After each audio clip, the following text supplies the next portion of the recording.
Бал жесеңіз өміріңіз ұзақ болар. Бал емдік қасиеті мол табиғат сыйы. Ол ерте кезден-ақ халық медицинасында кең қолдау тауып, көптеген ауруларға қарсы ем ретінде пайдаланып келген.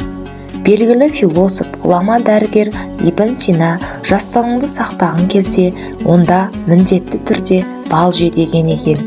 Ал Грецияның ұлы математигі Пифагор менің көп жасауымның себебі үзбей бал жеуімнен деп атап көрсетіпті. Сөйтіп, бал бұрынғы замандарда өзінің емдік бағасын алған екен. Балдың құрамында 60-ға жуық зат бар.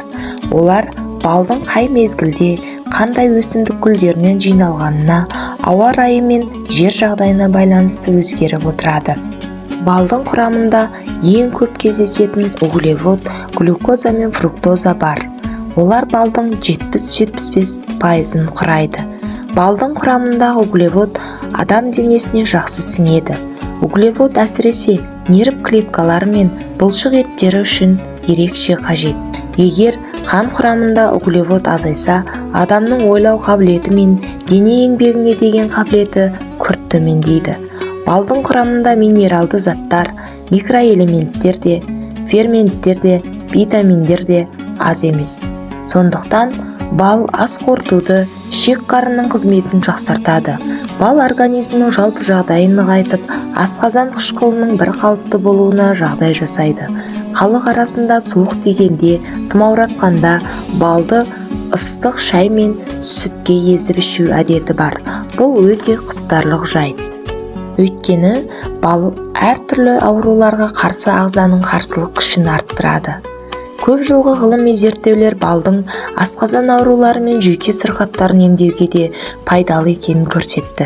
Дәрімен ғана емделген адамдардың әрбір үшіншісінің, ал бал мен дәріні араластырып емделген 2 адамның бірінің асқазан жарасы жазылатынын тәжірибе көрсетті.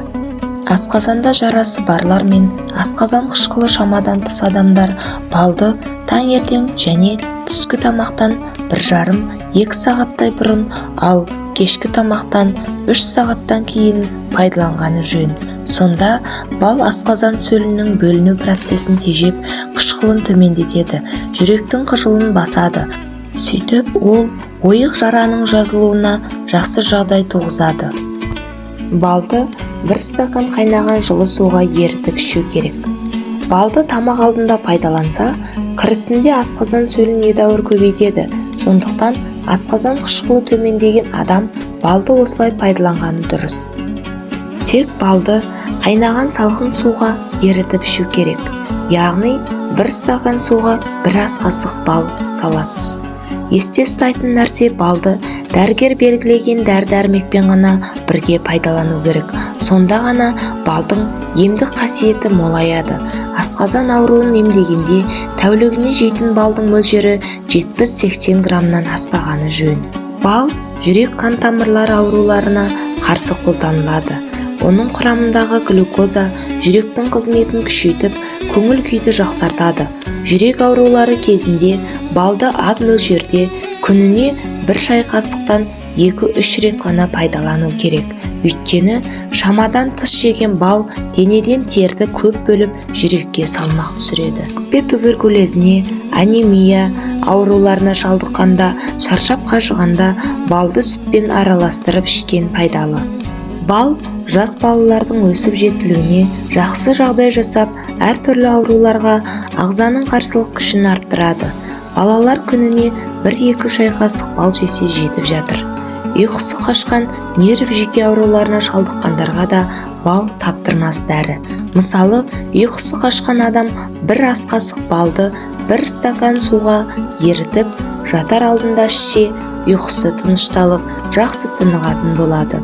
Балдан артық ұйқы шақыратын организмге залалсыз дәрі жоқ екенін еске сала кеткен жөн.